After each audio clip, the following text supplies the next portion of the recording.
Aloha and good afternoon. My name is Jürgen Steinmetz, and you're joining us for our grand opening for World Tourism Network.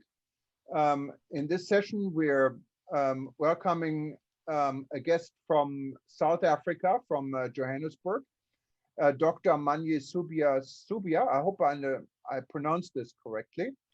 And Jürgen, it's Manj. Manj, okay, all right, okay. Much simpler. I will learn. I'm going through this for many years. People have a hard Quite time all right, quite pronouncing all right. Jurgen in North America, so it's the same Yes, thing. But anyways, welcome, and thank you. probably best if you introduce yourself. And before we do this, just a few of us, but we're opening it up for Q&A after this presentation. Or since we're just a small group, I think it's probably okay if you have a question just to interrupt and jump in. There's only four of us. Maybe we're going to have a few more. Now, this event, like the many other events we have planned, and I see Mona here from Jordan. She has also also one of our presenters in a few days. You can see if you go to WTN slash expo, and you find all the things we're planned for the week for our opening. There's a lot more added. Just today we added 11 more events, and I see we have about 14 more in queue. So it's going to be a lot between the end of this month and some really, really interesting stuff coming up. And if you have anything to contribute or you feel like you wanted to be part of a panel, just reach out to us on the same page. Just go to WTN.travel, World Tourism Network, and simply go to the event page, and there's a form you can send us back. Of course, these events are only for our members, but it's easy to become a member if you're not a member. Simply go again to WTN.travel and click on becoming a member. But without further delay, Manj, I'm not going to pronounce your name again. Welcome to Joburg, and go ahead. My apology. All right, so welcome everyone. It really is a great, great pleasure to be here. And I must just say thank you to our host, Jürgen, for organizing this great, great initiative. It really is fantastic. And I want to just, without further ado, just launch into a screen share straight away. And Jürgen, if you can maybe enable that, You should be that able will to be just do it now, I great. think. Let's try it. Fantastic. So let's see. On the bottom of the page, you see chat and screen share. If you click on it, I think it should bring you to the Yeah, we've done that. I'm not just sure why it's not letting us do that, but let's see. Here Oh, we there we go. Here go. it is. Okay. Fantastic. Right. So I want to start off with a poll, guys, because the fact that you're here means that you're kind of an elite sort of group. So let me just start off with a poll and say, how many of you have made decisions using gut feel and gut instinct, and it just hasn't worked out? Wow, that's me. Yeah. Okay. Okay. And feel free to just chat in the chat box.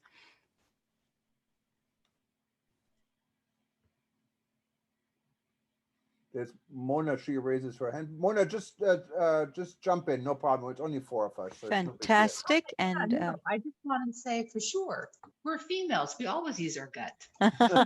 yeah. Right. And you know what? If you've made this decision, has it actually blown up in your face, or has it actually worked out all right?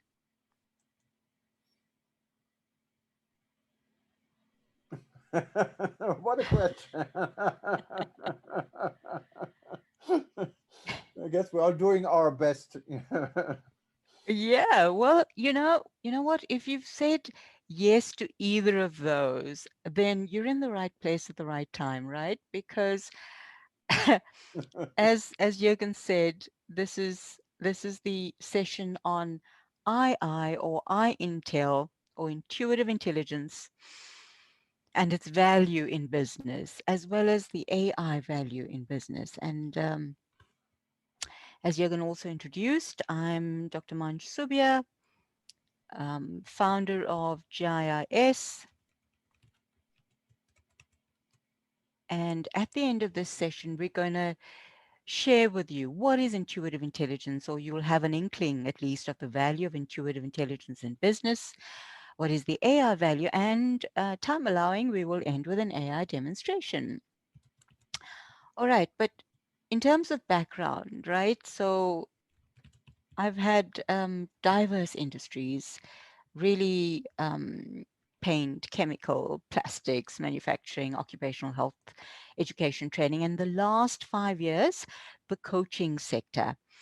By way of background, I looked at research on strategic decisions and decision making, and more particularly how business leaders derive their strategic sense making, their decision making, and really their ability to call it right, and what they call a sense of timing, right? So once again, I'd like to thank you all for being here, taking the time and effort, and we really appreciate and value you for connecting like this, all right?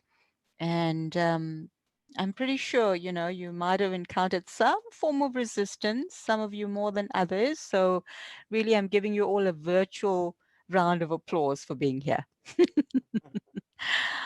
All right, so why intuitive intelligence, right? We're looking at facing the unknown. If ever you're not sure of what to do, this is the domain of intuitive intelligence, where something has changed. What used to work before doesn't work anymore in terms of personal and business goals, and indeed global ripple effects. We're looking at very uncertain times now. We need the ability to read the signals. You've heard it said that timing is everything in life. So just staying with that. In terms of personal and business goals. Sorry, my thing started on its own here. Well, yes, yeah, no, I see I've fooled myself somehow. Which is AI scooting for it, right? So by the end of this session, I'm hoping to have left you all with a little bit more knowledge of how AI operates, how it can be of value to your business, and we'll end with a look at it like a typical AI application, which is useful to your business. Because really, how AI and AI intersect is that AI frees you up cognitively, it frees up the cognitive loading to develop your AI more and to innovate more and to grow your business more. And really, um, I just want to find out, are you all good with that? Just type in the chat box if you are. If you're good with those outcomes and you want to proceed, let's hear it. Sure. Hmm? Perfect. Okay, great. Right. So why do I feel it's important to share this with you? Because as I mentioned, after 23 years in corporate and business in diverse industries, chemical, paint, plastics, you know, I noticed that no matter what industry, and as I said, past 5 years in coaching, what industry I worked in, there were some leaders that stood out, that had the knack for making decisions that were spot on, so to speak. And they seemed to have the ability to make the right call no matter what the challenge, you know. And so I began researching what later became known as the construct of intuitive intelligence, or IIntel, or same thing.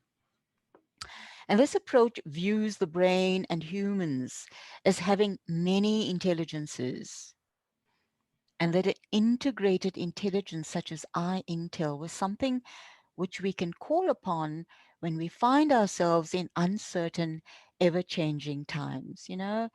And guess what? Guess what times we're living in right now, right? No kidding. No kidding. Right. So, so what is intuitive intelligence? So sometimes we like to define things by what it can do or how it presents. And that's especially a knack we humans use when we can't really figure out what on earth something is. So this is the format of, for example, a structural definition, if you want to put it that way. Right, so here's another poll coming up. So I want you to remember how you felt when you had to make an important call in a time of great uncertainty, because this paves the way for what intuitive intelligence is. Hmm? Do you all remember how you felt when you had to make a call in a time of great uncertainty? There was a lot depending on it. The stakes were high, and you had to make that call. Do you remember how you felt? It happens a lot lately, huh? Yeah. All right. So, yes, indeed. So, in the chat box, what kind of words would you use to describe it? Hmm? What did you feel when you had to make that call? Mona sets the calculated risk. I don't know if this was from before. Yeah, it could be a calculated risk. You could have felt a sense of uncertainty accompanying that, right? Some of you might have felt a sense of fear. Some of you might have felt that sense of uncertainty very keenly. Mhm. Now, let me ask you, how many of you were aware that in the midst of all that uncertainty, of a certain sense of knowing, a sense of knowingness, if you like? Hmm? Mhm. And whether it was to get more information or not, in making that calculated risk, Mona, whether it was to, okay, so I don't know this. This is a knowledge gap. I'm going to get more information, right? So that was the sense of knowing that you had about that, perhaps. And really, you had to call on your own inner resources, right? And one of those is your own inner sense of knowing, right? So you see, the thing about intuitive intelligence is that it is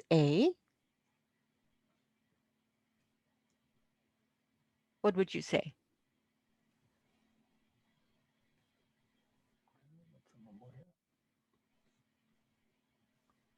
Right, so there's a cue here.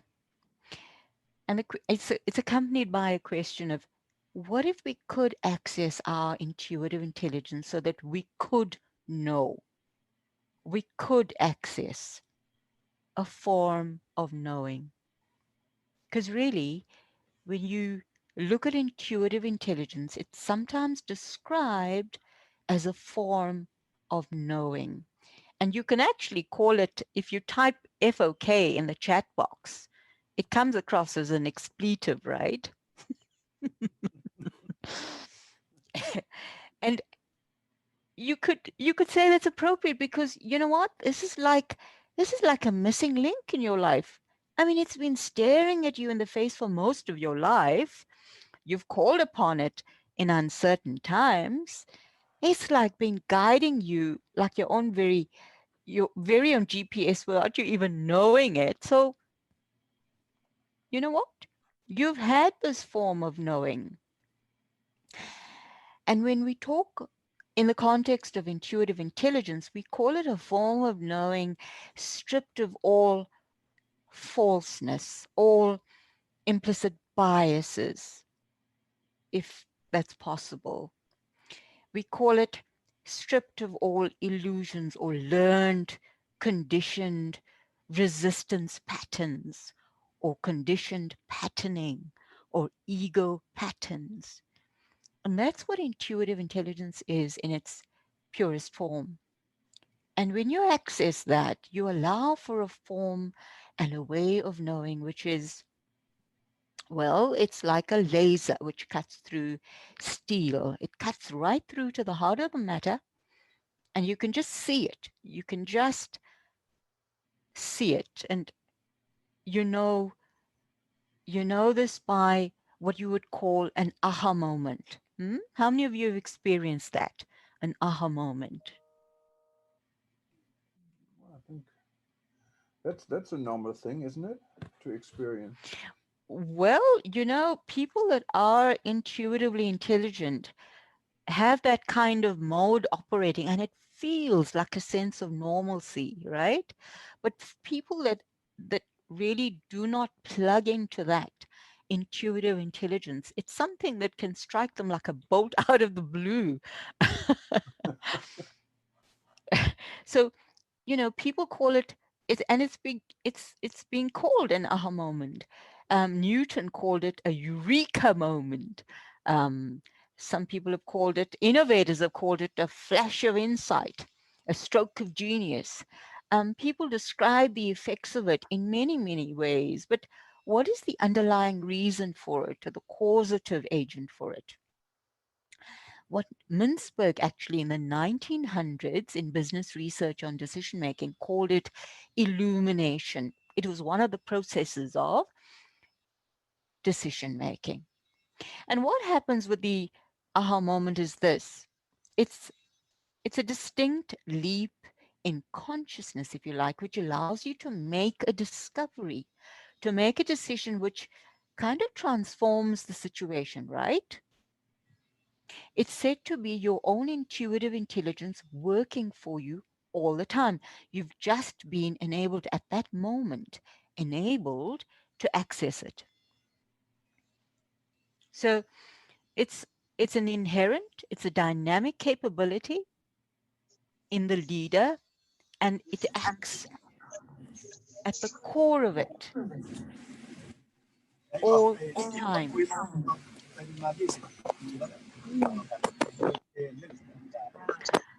Right. So I'm getting a kind of feedback, Jürgen, and Yeah, I hope mine that's too. not my AI bot in No, the no, no, no, background. it doesn't come. I think it might be from someone.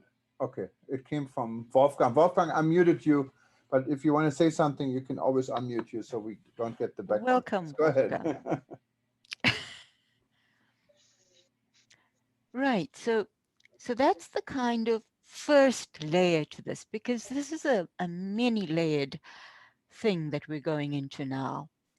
And the second layer of intuitive intelligence, and the second layer to this form of knowing, if you like, FOK, is where you know not just the what, the where, the when, the who, the why, the how of a situation.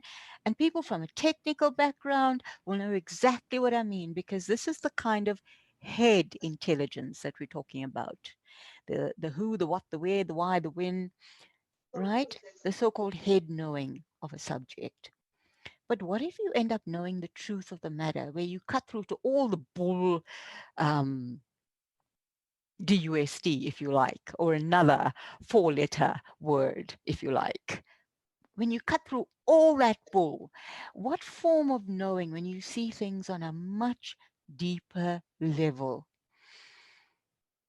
That second layer is a form of knowing where you experience the truth of it actually, directly, not just like the iceberg, where you see the tip of the iceberg, but the submergence underneath. So now you're getting to seeing the visible part, but also a little bit of the hidden part, if you like, the invisible aspect of it.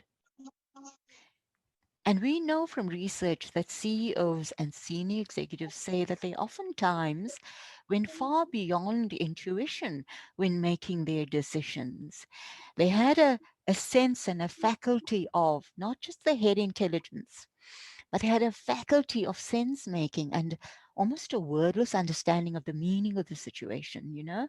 Many of them, if you ask them how they knew to do that, just said at that moment, they'll say, I just knew.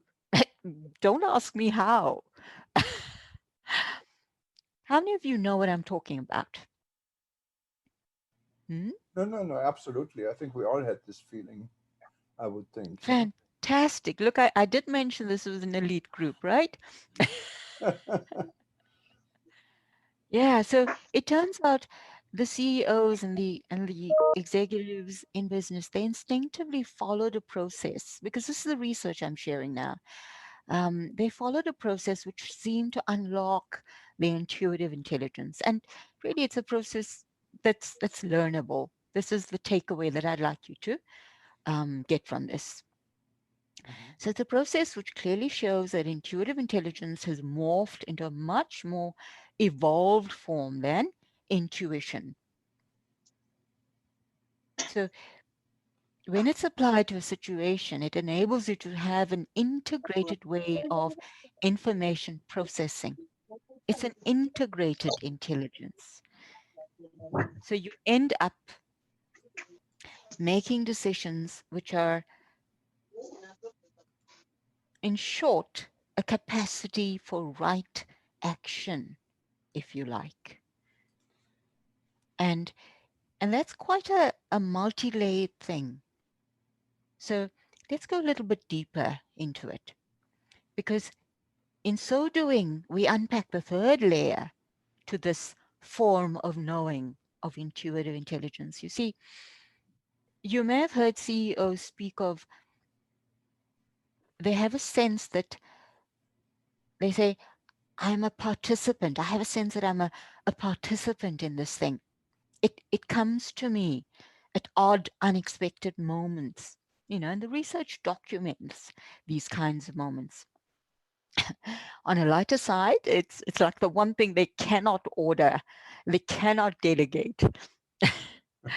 So this thing is always something that comes to them, that they are a participant. They choose voluntarily to collaborate in this much larger thing that they're a part of. And that's the third layer to this form of knowing. So to give you a very real case, real world example, a CEO of a multinational company related, I've learned to go to bed with a notepad next to me, even when on holiday. I've learned that if I don't write it down in the morning, come morning, it's gone. And I think we can all relate to that, right? This is where you get a sense of this thing being linked to this network of what Einstein called cosmic intelligence. You just don't have the head knowledge, but you have a sense of the heart knowledge, and you have a sense of not just the gut sense, but when you plug into it, it's what Einstein called cosmic intelligence. And this is the makeup of intuitive intelligence.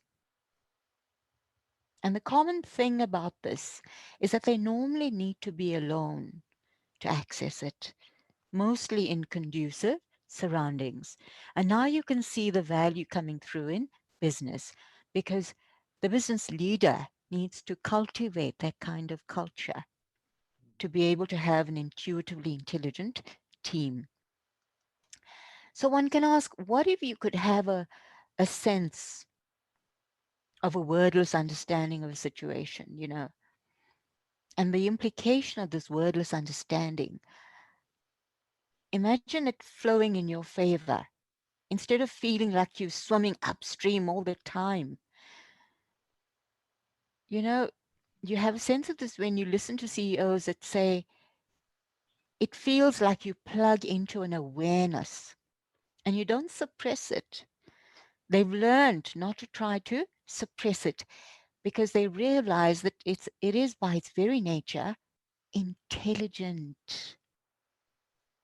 It's like it, as they relate, it already knows. You don't even have to, it's a form of knowing.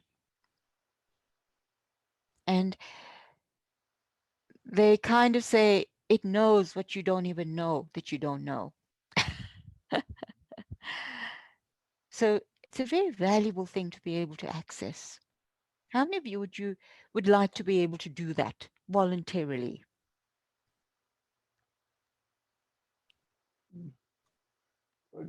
You're doing it already, aren't you? I mean, people are doing this out of routinely already, or not?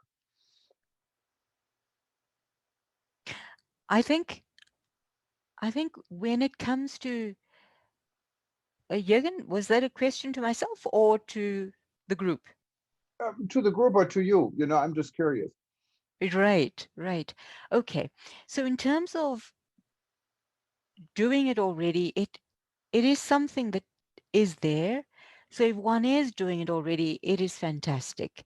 Often it's driven by sheer necessity because the world offers no other answers. So one is forced to plug in, if you like, to one's inner resources. And I think what the point is I don't know where the group is in terms of this, but it would be nice to have some feedback there in terms of what is their sense of it. Are they finding that they're able to have a sense of this thing, of intuitive intelligence working for them, or being able to plug into it? What is the response there? Hmm? I think we may have curious people who who maybe need more time to think about, but it's a fascinating Yeah, discussion. Yeah. yeah, yes, yeah. I would definitely agree with that because what's clear is that these are times where one needs the resources to be able to plug into, especially so when you look at the kind of effective decision making and the VUCA context, the need for effective actions and decisions. And the VUCA context, VUCA standing for volatile, uncertain, complex, ambiguous context that we're in, that we've all been thrust into. So very important then that we have that structural definition in mind when we go into the next framework, if you like. So in business, you'd look at obviously the organizational structure made up of the internal and external industry and so on, of which the company may be a part of. So here's the company thrust into this very volatile, uncertain organization. And then you have organizational systems made up of for example, the technological systems, what agreements there are, what customer care systems, what management control systems, and really the people and performance systems. All right. And hopefully the business also has a strategy in terms of way forward and what they want to achieve, what are the goals, the purpose, and so on. Very often the business is made up of, for example, a behavioral and cultural context within which it operates. And and this is where the II comes in, because it's housed in people themselves, the resources and the capabilities of the people. And in the workshops and so on, we look at the kind of building blocks which make up II. But for now, it would be great if you could come away with a kind of picture of II being that resource and capability, which then offers us a kind of way forward in looking at an ability which develops and manifests in performance, because this is where it translates into business. You want something that works for you in performance. So at this stage, because the research is in early days, it cannot be linked to be a predictor of performance. That's definitely what I cannot tell you. But what I can tell you is that the business leaders that operate in this way, wow, they're way ahead of the pack. And I can tell you that when you experience this for yourself, nobody needs to tell you this because you'll know for yourself about this ability. This kind of ability offers you being at the right place at the right time. I mean, this kind of thing has even been coined synchronicity, um, synchrodestiny. There's a whole range of terminology. But really, what it means is the knack and the ability to be at the right place at the right time, doing the right things. And the ability is on point because the outcomes are there for all to see, right? And here, this research was housed within top 100 companies, within C-suites, in ever-changing environments. And that's why the takeaway for the tourism and hospitality industry is so valuable, because this can be something where when you're pressured and you need something in terms of performance, and indeed your entire reputation is being staked on it, like in the example that I'm just about to share with you, this is something that is so valuable. You see, during the research, there was a CEO of a mining company who related how, he outlined an entire business strategy that he'd been struggling with for about 2 years. He outlined this entire business strategy in less than 20 minutes on the back of a napkin, 30,000 feet up in the air. I mean, I didn't ask him where he was flying to, but he said he had plenty of resistance, but he went ahead, and when he had this business strategy, he implemented it. He implemented it in spite of the resistance anyway. And now that takes guts and ability, which shows up in their performance. That knack of calling it right led to a successful turnaround. Now let's look at the other aspect. Oh, the other example of a CEO involved in an expansion, wanting to expand the footprint, the African footprint, if you like, with an international stakeholder. So he was scheduled for dinner with a key stakeholder, and the key stakeholder turned up with another.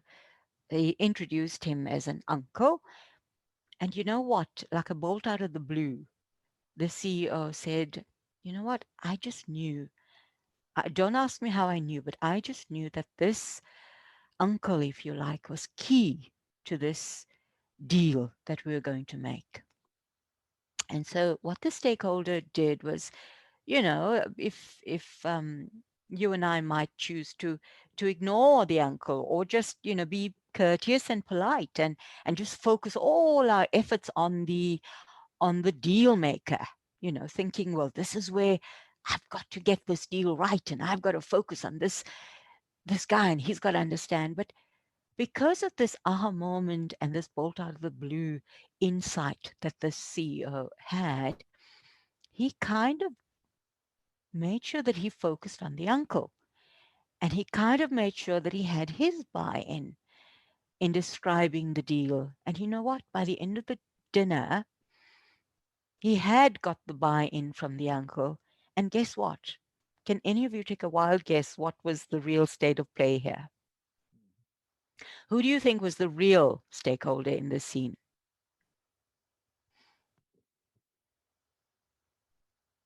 Hmm?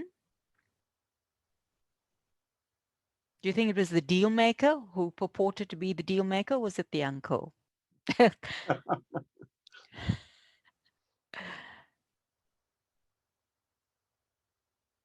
Any wild guesses? Hmm? You can unmute, or you can feel free to chat in the chat box.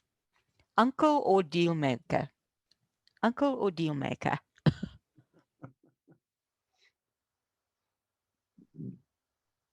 Uncle. Okay, Mona thinks Okay. uncle. Who said? You're absolutely right. Who is that?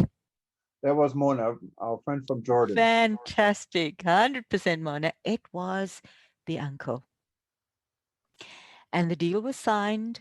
And this was the kind of state of play it is. You see, when one is open to that, as the CEO clearly was, then wow, then things happen, and you can't always say that you called it, but you could say that you participated in it, Right. And the third thing is that we find about intuitive intelligence is that it is a perception of immediate meaning and sense making, not easily achieved by other means. And this was that example that we looked at. Wow. Right. So, yeah. So now we kind of have an inkling of what is intuitive intelligence, right? A form of knowing. It's an inherent dynamic capability. It's certainly an integrated intelligence in terms of how its information processing operates, right? We've seen that, right? And it's a perception of immediate meaning and sense making. All right. So therefore, and therein lies its value in terms of particularly the travel and tourism and hospitality industry. It's an ability.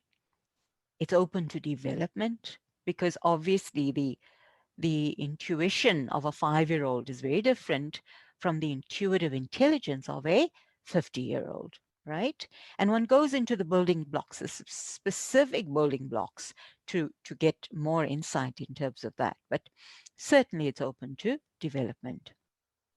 It shows up, and it shows up in terms of real-time performance, right? So in terms of being a vital skill set, really, the sources and the availability of multiple information inputs and the sources of knowing are necessary in terms of accessing the form of knowing on these 4 levels. So let's look at head knowing. Now, many of us know head knowing as a kind of routine use, right? It's the mental mode in which we all operate, intellectual thinking. And I'm just going to touch on the kind of, because I've spent the 5 years in the coaching space, I'm going to touch on the kind of space that one focuses on shifting if one is stuck in this kind of pattern. And why that's important is because it prevents, it's a block to accessing your intuitive intelligence if you're stuck in this headspace. And funnily enough, you kind of present with, I've seen this, people present with physical afflictions. And it's an interesting kind of research area. I can't draw direct parallels to this, but I do notice that there are afflictions in the kind of head and throat region. And really the coaching would shift in terms of, to be able to shift this, would focus on being able to speak our truth. And often there is very real resistance, or what we perceive as real resistance patterns and conditioning patterns to preventing that. And if you've experienced this, that you know that these things are not very, they may sound glib, but they're very, very real difficulties to surmount and to overcome. And the takeaway I want to offer you here is that once you have overcome them, it's a kind of opening up and a shifting of the space. All right. Now let's look at the other aspect, the second aspect of intuitive intelligence, which is heart knowing. And some people operate in this space very, very naturally, and they would be the kind of people that are often into the artistic space, and they're into an experiential level, and they operate in this space all the time. And you can find it in their language as well. They will often ask you, did you feel that? Do you feel it? I feel this way or the other, right?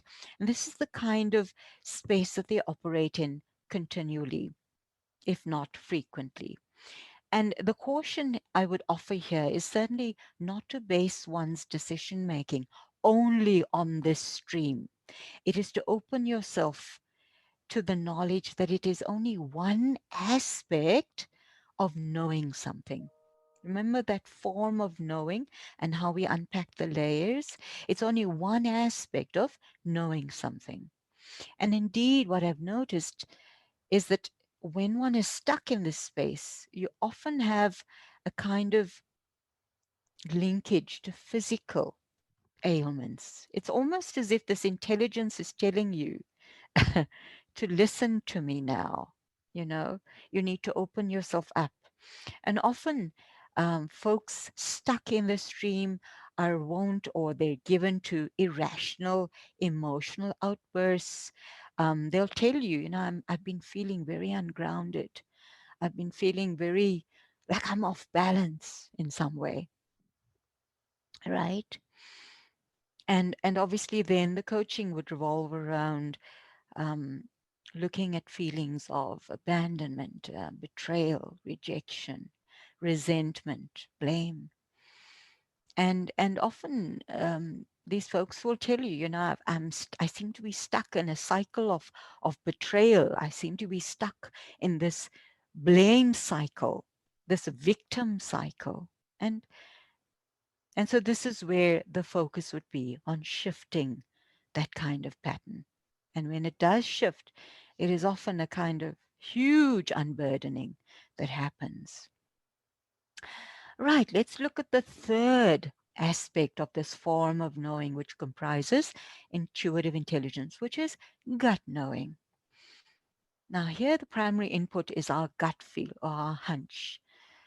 And this is the wordless aspect of knowing. For example, that waking up in the middle of the night, which we might have experienced with a clear solution to a problem. It's an aha moment. And and actually we have no idea really of how that idea or solution came together. We just know that it did, and we're very grateful that it did, right?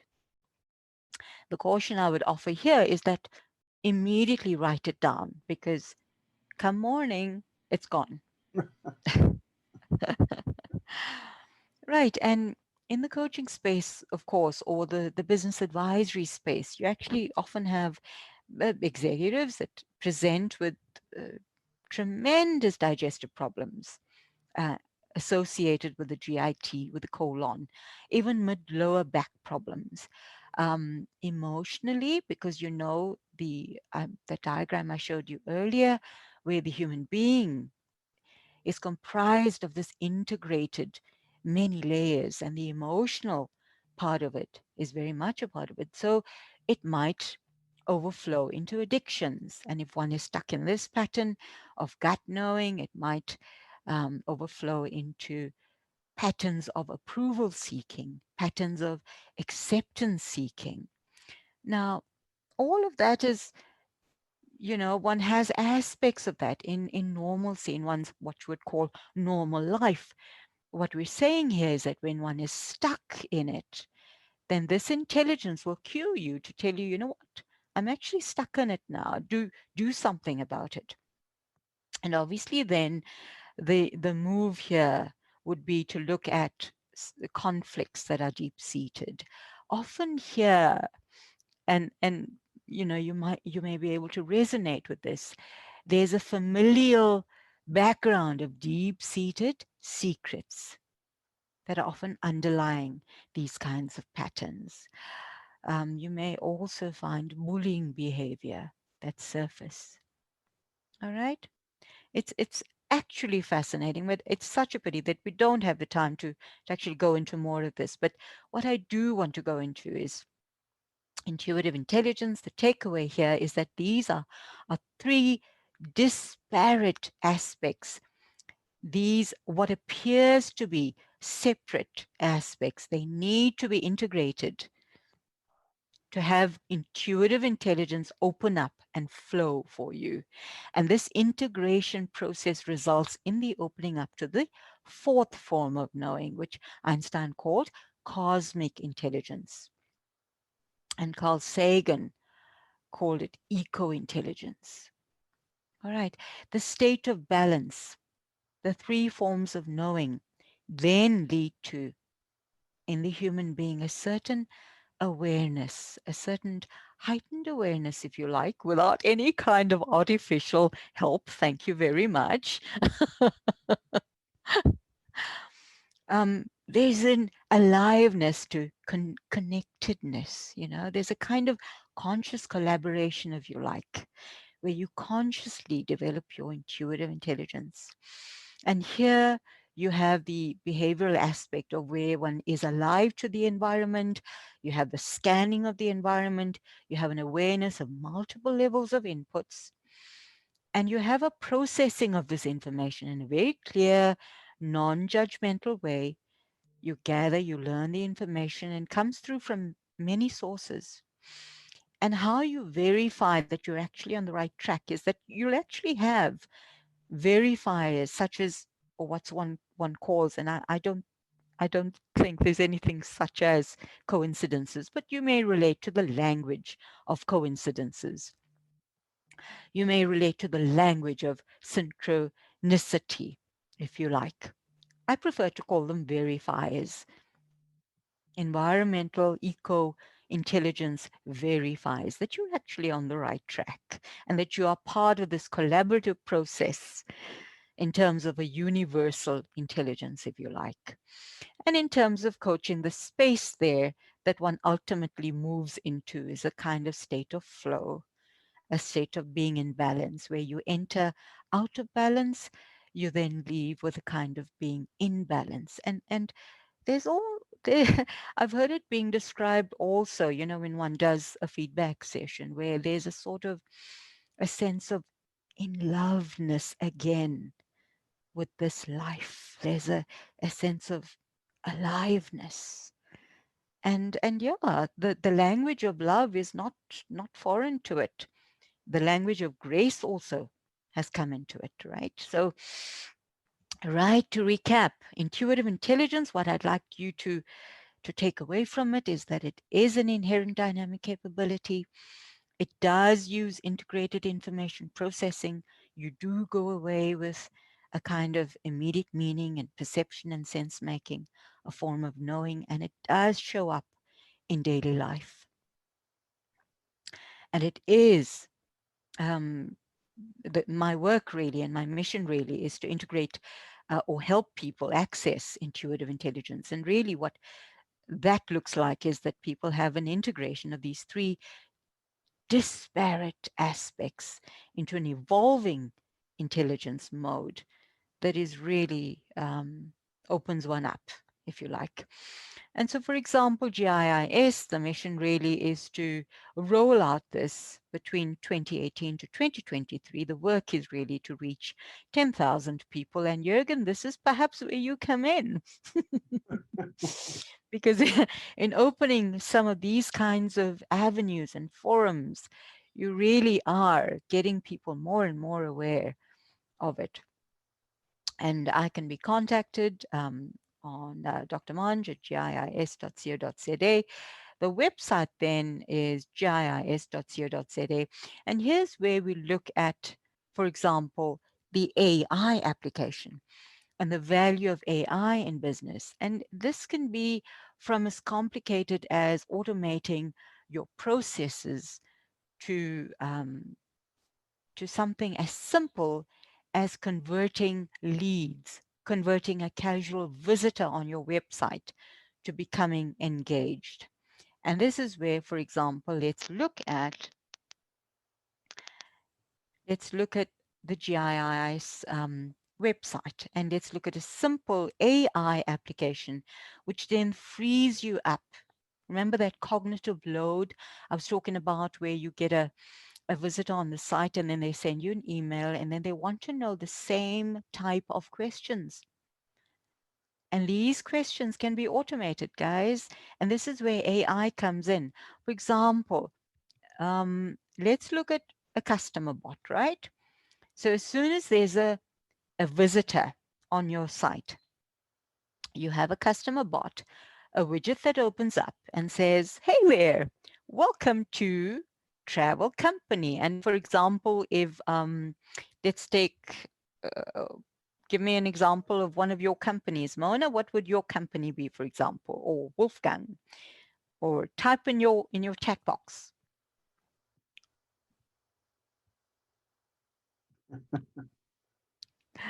The name of your company.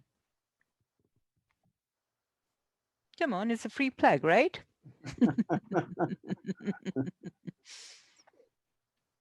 So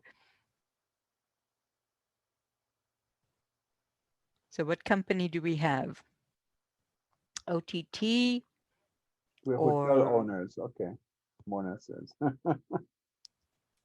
Sorry, I didn't get that. What was that? Oh, Mona said there are hotel owners, Landmark Hotel.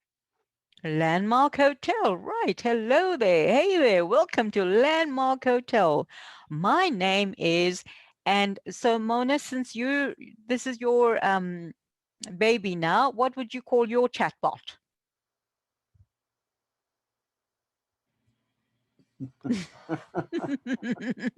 You can call her Amy. I mean, I've just called her customer bot, right? Just to give you an inkling of what function she would, and I prefer to have a female chatbot for obvious reasons. They're kind of very efficient.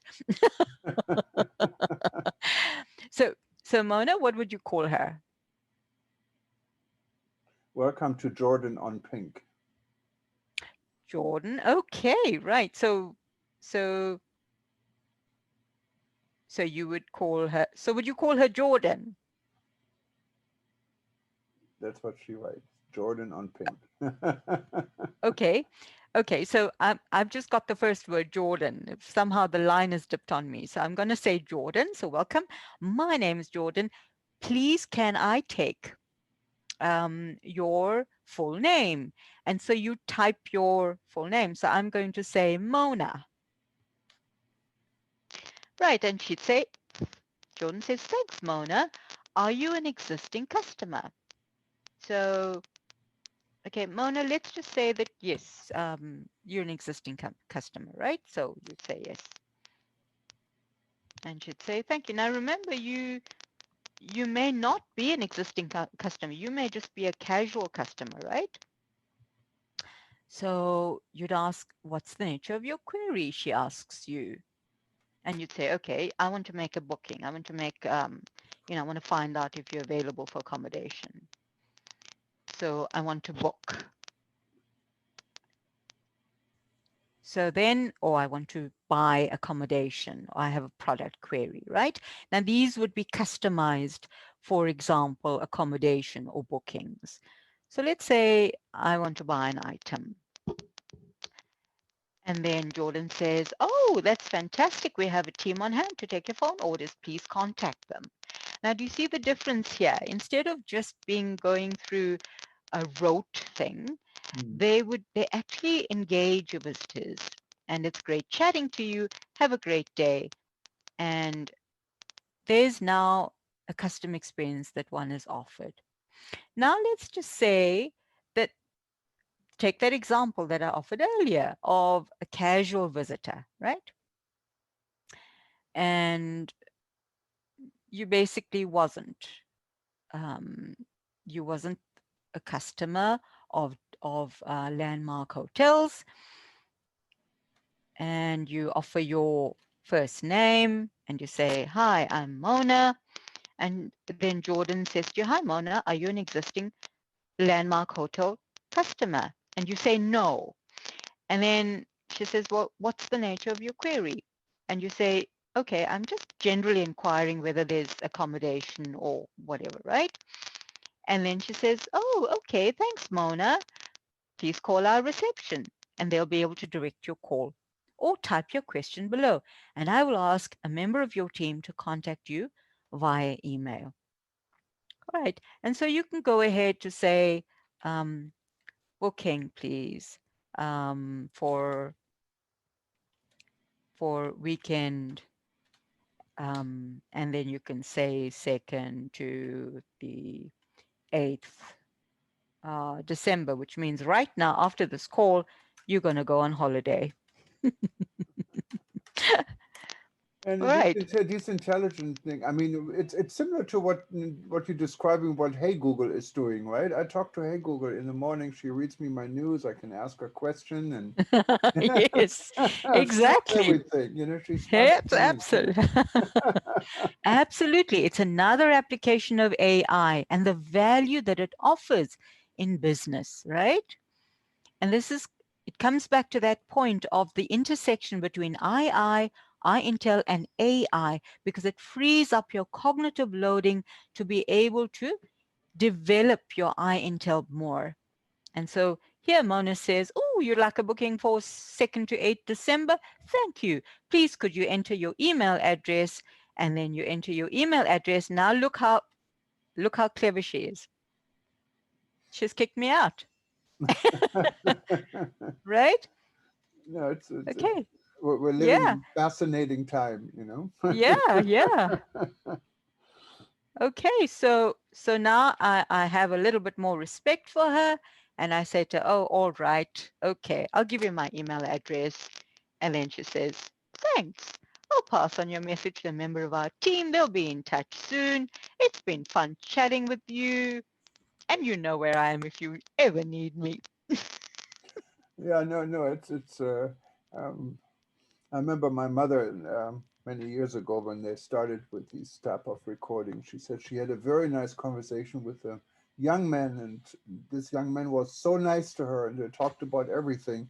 And a day later, she got a phone call, apparently from a human being, and wanted to know how her conversation was with the computer. You know? Exactly. Oh, I could not have described it better. It just gives such a wonderful customer experience.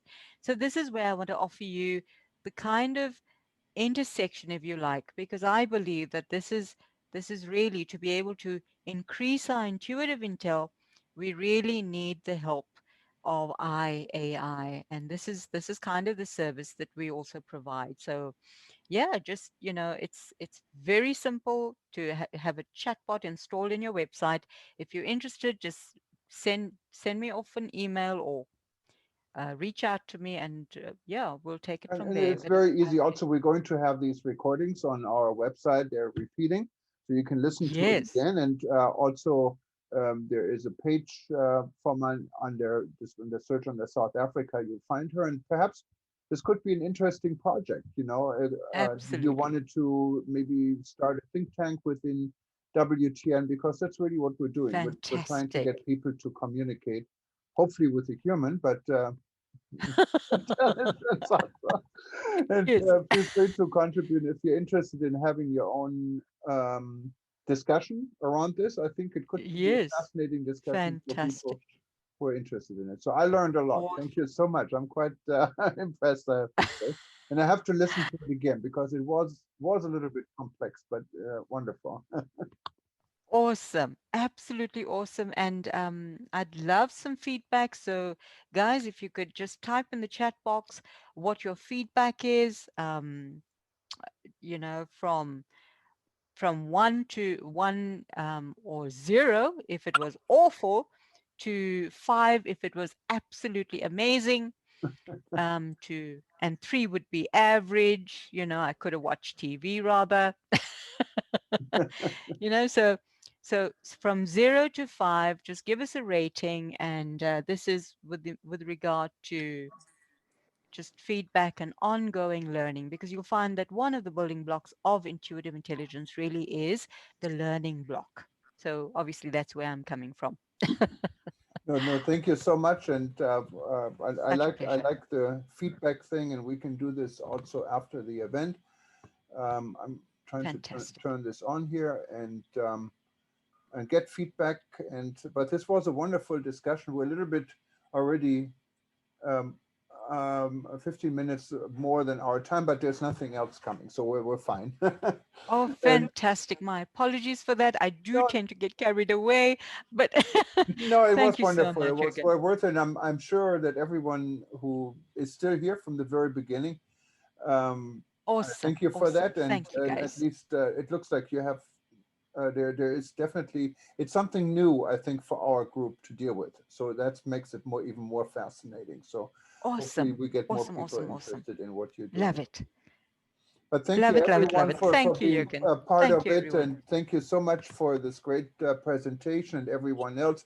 You find this and many other upcoming events. We're just getting started for the month, and we're going to have presentations all the way to the end of December. We're just going to cut out Christmas and New Year's. Other than that, every day is open. On the 9th and the 10th of December, we have our official launch. Our keynote event on December 10th will be fascinating. We have the new candidate for the UNWTO Secretary General.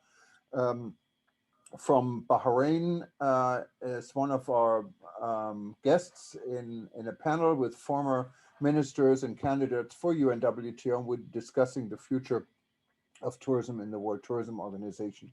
So that's something you definitely shouldn't miss. But there's a lot in between. We have panels about aviation, about hospitality, and so many different things coming up. Just go to WTN.travel, click on the expo, and you can listen to it. It's all free. We don't charge anyone for presentations. You don't have to pay to listen and to watch it. You're just welcome to be part of World Tourism Network, and we're all very excited to build this new organization. And thank you so much again, Manya, for doing this. And Manj. hopefully we'll be in touch, and you stay with WTN, and we can work with you hopefully in the future on a lot Awesome. more. in regards. Awesome, Jürgen. Thank you very much. Thank you, guys, and aloha from Hawaii. Take care. Bye-bye.